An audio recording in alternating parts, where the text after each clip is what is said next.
আজকে 28 আগস্ট 2024 আমাদের public service commission junior engineer recruitment, যার অ্যাডভার্টাইজ নাম্বার ছিল 9/2022, সিভিল ইঞ্জিনিয়ারিং ব্রাঞ্চের জন্য একটি ইম্পর্টেন্স অ্যানাউন্সমেন্ট ঘোষণা করলো। যে অ্যানাউন্সমেন্টটি হচ্ছে রিগার্ডিং অনলাইন ডকুমেন্টস ভেরিফিকেশন, অর্থাৎ যারা রিটেন এক্সামিনেশনে পাস করেছো, ইন্টারভিউয়ের জন্য কল পেয়েছো, তাদের অনলাইন ডকুমেন্টস ভেরিফিকেশন। এখানে প্রত্যেকটি পয়েন্ট আমি ডিটেলসে আলোচনা করব, তোমরা ভিডিওটি মন দিয়ে শুনবে। ভিডিওটি অবশ্যই বড় হবে। ইলেকট্রিক্যাল এবং মেকানিক্যাল ইঞ্জিনিয়ারিংয়ের মতো এখানে সেম প্রসেসে অনলাইন ডকুমেন্টস ভেরিফিকেশন হবে এবং সেম পয়েন্টগুলো তোমাদেরকে ফলো করতে হবে। তো চলো দেখে নেই। পিডিএফটি এখন তোমাদের সামনে খুলে রেখেছি, যেখানে বলেছে online documents verification of the qualified candidate in civil engineering branch of the above mentioned examination will commence on and from 30 August 2024, অর্থাৎ এই মাসের 30 তারিখ থেকে অনলাইন ডকুমেন্টস ভেরিফিকেশন হবে এবং সেটা কত তারিখ অবধি চলবে সেটাও আমি তোমাদের বলবো, সেটা পরবর্তীকালে। চলো নেক্সট কি বলেছে, call letter of the eligible candidate will be sent to the registered email of the candidate in due course.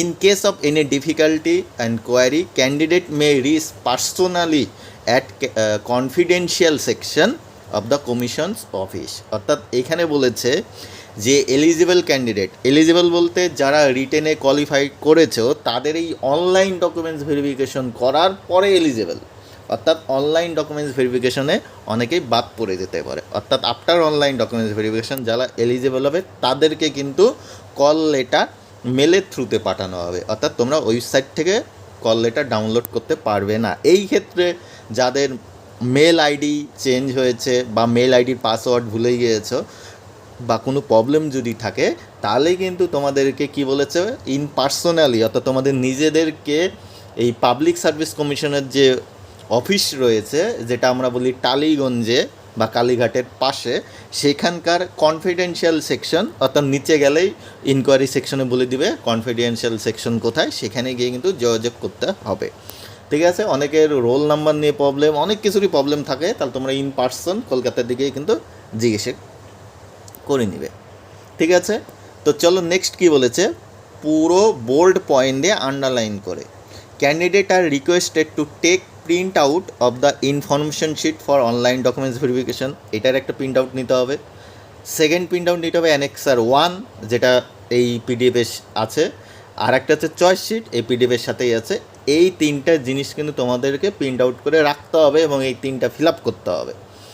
Candidate are also requested to follow commission website for notification regarding commencement of the interview, অর্থাৎ interview কবে থেকে হবে তার schedule এবং কারা eligible সেটা কিন্তু in due course ওয়েবসাইটে দিয়ে দেবে, যেটা মেকানিক্যাল ইলেকট্রিক্যালের ক্ষেত্রে করেছিল, সঙ্গে সঙ্গেই দিয়ে দিয়েছিল ডকুমেন্টস ভেরিফিকেশনের আগেই, কিন্তু এটাতে দেয়নি।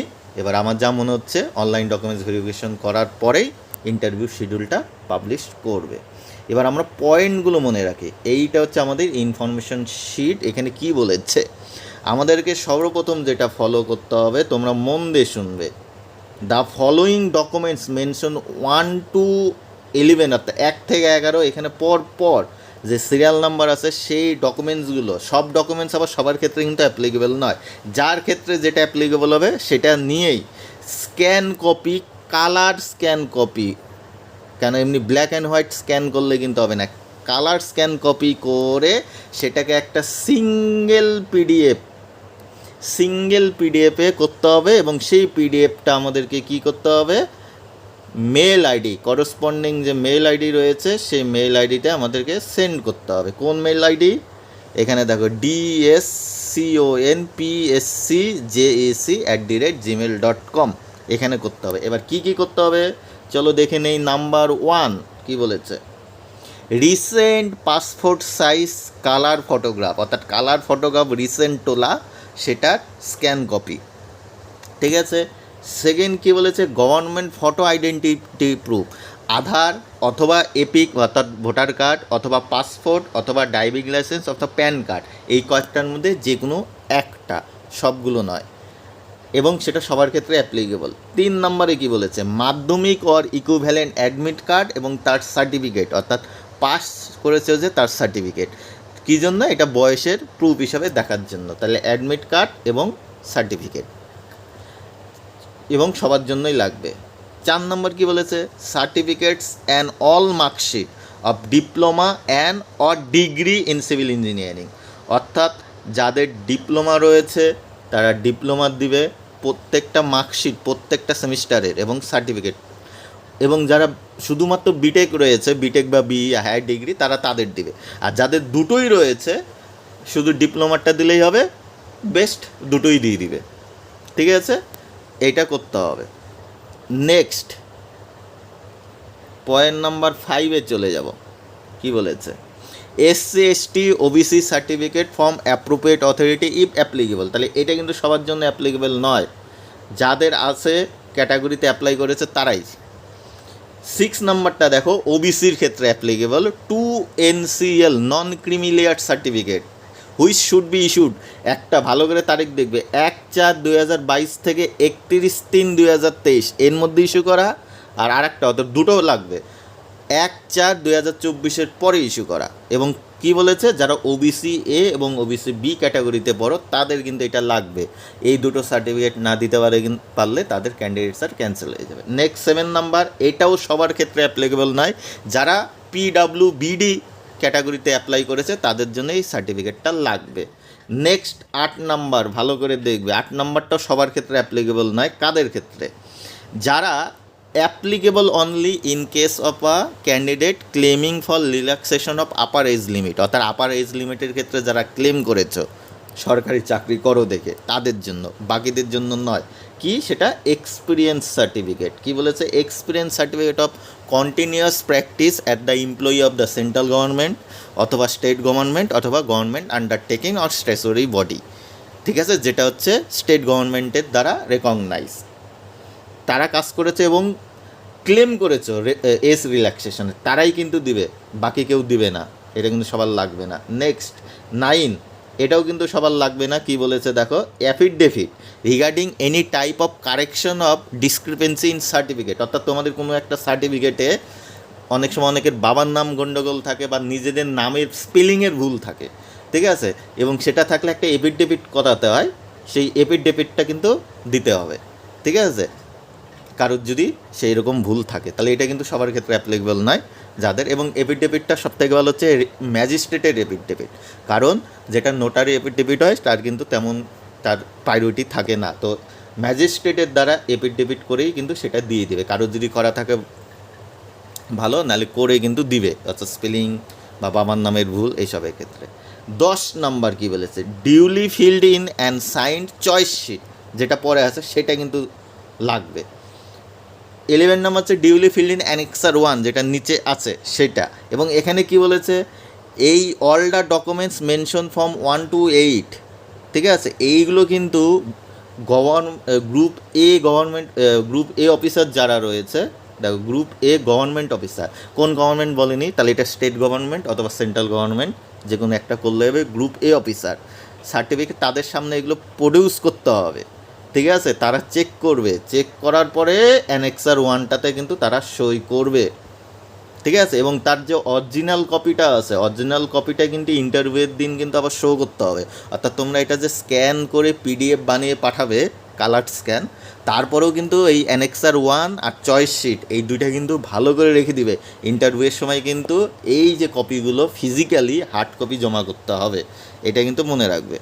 আর আরেকটা জিনিস মনে রাখবে, যত সার্টিফিকেট মেনশন করা আছে পয়েন্ট নাম্বার 4, 5 এবং 7-এ, সেইগুলো must be issue before the closing date of online application, অর্থাৎ এখানে ডেট দিয়ে দিয়েছে 7/12/2022 আগে কিন্তু ইস্যু করা এই জিনিসগুলো হতে হবে, 4, 5 আর 7, নাহলে কিন্তু অ্যাপ্লিকেবল হবে না।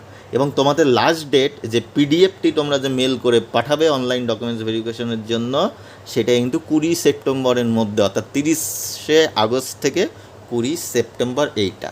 এবং তোমরা যে PDFটি পাঠাবে যে মেল আইডিতে, PDFটির কিন্তু ফাইল একটা নাম হবে, PDF ফাইল নেম, সেটা হবে তোমাদের রোল নাম্বারটা দিতে হবে, তার সাথে @JEC2022 অর্থাৎ একটা এক্সাম্পল দিয়ে দিয়েছে, অর্থাৎ এটা যদি কারো রোল নাম্বার হয় তাহলে রোল নাম্বার @JEC22INT, এটা কিন্তু হবে। দেখো এখানে বলেছে after online verification of all necessary documents furnished by candidate, only eligible candidate will be allowed to appear of offline verification before interview, অর্থাৎ ইন্টারভিউয়ের আগে তাদের আবার অফলাইন ডকুমেন্টসগুলো ভেরিফিকেশন হবে যারা এলিজেবল। ঠিক আছে, তো পয়েন্টগুলো বোঝা গেল। এই যে নেক্সট যেটা আছে অ্যানেক্সার 1, এইটাই হচ্ছে অ্যানেক্সার 1। তোমাদের এটা কিন্তু খুব ভালো করে রাখতে হবে। প্রথমে নেম তোমাদের লিখতে হবে ব্লক লেটারে, paste current stamp size photograph, অর্থাৎ যে ফটোগ্রাফটা তোমরা স্ক্যান করে পাঠাবে সেম ফটোগ্রাফটা এখানে আবার লাগাবে। ঠিক আছে, এবং সেটা কিন্তু অ্যাটেস্টেড হবে গ্রুপ এ গভর্নমেন্ট অফিসার দ্বারা। এবার গ্রুপ এ গভর্নমেন্ট অফিসার আমি বলে দিচ্ছি, এই পিডাব্লিউডি, ইরিগেশন, ঠিক আছে, তারপর পিএনআরডি, যে এখানে যতগুলো ডিপার্টমেন্ট আছে এই ডিপার্টমেন্টের পার্মানেন্ট পোস্ট, কন্ট্রাকচুয়াল হলে হবে না, পার্মানেন্ট পোস্টে জুনিয়র ইঞ্জিনিয়ার বা তার হায়ারে যারা আছে অ্যাসিস্ট্যান্ট বা এক্সিকিউটিভ, তারা কিন্তু গ্রুপে তাদেরকে দিয়ে সাইন করলে হবে। গভর্নমেন্ট পলিটেকনিকের যে পার্মানেন্ট লেকচারার রয়েছে তারাও কিন্তু গ্রুপে, তারাও সাইন করতে পারবে। হায়ার কলেজের যারা রয়েছে বিটেক অথবা নর্মাল যে অনার্স কলেজের সেখানকার প্রফেসর, প্রিন্সিপাল, তারাও কিন্তু গ্রুপে অফিসার, তারাও কিন্তু সাইন করতে পারবে। ঠিক আছে, তাছাড়া সিপিডাব্লিউডির যে ইঞ্জিনিয়ারগুলো রয়েছে সেন্ট্রাল গভর্নমেন্টে, তারাও গ্রুপে, তারাও কিন্তু সাইন করতে পারবে। ঠিক আছে, তোমাদের রোল নাম্বার অর্থাৎ অ্যাডমিট কার্ডে যেটা রয়েছে সেটা, এনরোলমেন্ট নাম্বার অর্থাৎ registration number, date of birth, এইগুলো এই ডকুমেন্টস যে প্রডিউসগুলো করেছে কোনটা প্রডিউস করেছে সেখানে টিক দিবে, অর্থাৎ গ্রুপে অফিসারের সামনে সে কিন্তু করবে, অনেকটা অ্যাটেস্টেটের মতো। ঠিক আছে, এখানে সব ডকুমেন্টসগুলো বলেছে কোনটা কি কার ক্ষেত্রে অ্যাপ্লিকেবল শো করবে এবং সেখানে টিক দিতে হবে। ঠিক আছে, এখানে যে ডকুমেন্টসগুলো রয়েছে সেই হিসাবে যার ক্ষেত্রে যেটা অ্যাপ্লিকেবল। ডিক্লারেশন অফ ক্যান্ডিডেট অর্থাৎ ক্যান্ডিডেটের signature, mobile number, email ID দিতে হবে। তারপরে কিন্তু certificate by group A government officer যে নিল, অর্থাৎ এগুলো ভেরিফাই করলো, দেখলো 1 থেকে 13টা point. Name of the government group A officer অর্থাৎ তার নামটা লিখতে হবে, তার ডেজিগনেশন দিতে হবে। ঠিক আছে, তার মোবাইল নাম্বার ডিটেলস নিচ্ছে কিন্তু। Signature and date with official rubber stamp, অর্থাৎ এখানে সে সিগনেচার করবে, ডেট দিবে যে ডেটে করবে, এবং অফিসিয়াল কিন্তু রবার স্ট্যাম্প কিন্তু এখানে মারবে, অর্থাৎ একটা স্ট্যাম্প, ঠিক আছে, মারতে হবে কিন্তু, স্ট্যাম্প না থাকলে কিন্তু হবে না এটা। আর এইটা হচ্ছে তোমাদের চয়েস শিট, যেটাও তোমাদের ফিজিক্যালি বলে দিয়েছে submitted positively on the date of ইন্টারভিউয়ে করতে হবে। এবার এটা কি ডিপার্টমেন্টের প্রায়োরিটি চয়েস লিস্ট বা চয়েস শিট, এটাই। ঠিক আছে, কীরকম এখানে বক্স দেওয়া আছে, প্রত্যেকটা ডিপার্টমেন্টের নাম আছে, তোমার প্রায়োরিটি হিসাবে দিবে। সাপোজ দেখা গেলো কেউ এখানে ইরিগেশন, পঞ্চায়েত, আমি ধরে দিলাম পঞ্চায়েত এবং রুরাল ডেভেলপমেন্ট ডিপার্টমেন্ট 1 নম্বরে দিবে, তাহলে এখানে 1 লিখবে। ইরিগেশন অ্যান্ড ওয়াটারের ডিপার্টমেন্ট 2 দিবে, 2 লিখবে। আর কেউ যদি ভাবে যে কোনো ডিপার্টমেন্ট নিবে না, যেরকম সাপোজ ধরলাম ব্যাকওয়ার্ড ক্লাস ওয়েলফেয়ার ডিপার্টমেন্ট, তাহলে এখানে লিখবে NA। ঠিক আছে, বা প্ল্যানিং অ্যান্ড স্ট্যাটিস্টিক কেউ নিবে না, তাহলে নট অ্যাপ্লিকেবল। আমার মতে তো সবগুলো সিরিয়াল নাম্বারে দেওয়া উচিত। ঠিক আছে, কোনো একটা ডিপার্টমেন্ট লাগলেই পারে, এখানে কিন্তু বলে দিয়েছে, সরি NC লিখতে হবে, NC not NA, sorry NC লিখতে হবে। ঠিক আছে, হলো। তারপরে দেখো এখানে ভালো করে দেখবে নিচে ডিক্লারেশন কী বলেছে, I am not interested to be recommended for the department at serial number, অর্থাৎ কোনো একটা ডিপার্টমেন্টে তুমি যদি NC লেখো, অর্থাৎ তুমি সেই ডিপার্টমেন্ট নিবে না। ঠিক আছে, তার সিরিয়াল নাম্বারটা কিন্তু এখানে মেনশন করতে হবে। আর কেউ যদি NC না করে, অর্থাৎ সব ডিপার্টমেন্টই নিতে চায়, তাহলে এখানে তুমি হচ্ছে নীল করে NI নীল বা নট অ্যাপ্লিকেবল করে সিগনেচার, তোমাদের ব্লক লেটারে নিজের নাম, রোল নাম্বার, আবার ডেট দিতে হবে। ঠিক আছে, এবং এখানে একটা জিনিস বলে দিয়েছে যে this choice will not be consider for filling up non joining vacancy, অর্থাৎ পরবর্তীকালে নন জয়নিং ভ্যাকান্সি যদি বের করে সেক্ষেত্রে এই চয়েস সিটটা অ্যাপ্লিকেবল না, অর্থাৎ এটার প্রায়োরিটি তোমাদের দিবেন না। তো এই ছিল ডিটেলস, আশা করি তোমরা বুঝতে পেরেছো, একদম পয়েন্ট টু পয়েন্ট আমি আলোচনা করলাম। নেক্সট কোনো আপডেট আসলে অবশ্যই আমি তোমাদেরকে জানাবো, কারোর কিছু প্রবলেম হলে অবশ্যই কমেন্ট করবে। শেষে গুড নাইট এবং ভিডিওটি অবশ্যই লাইক করবে।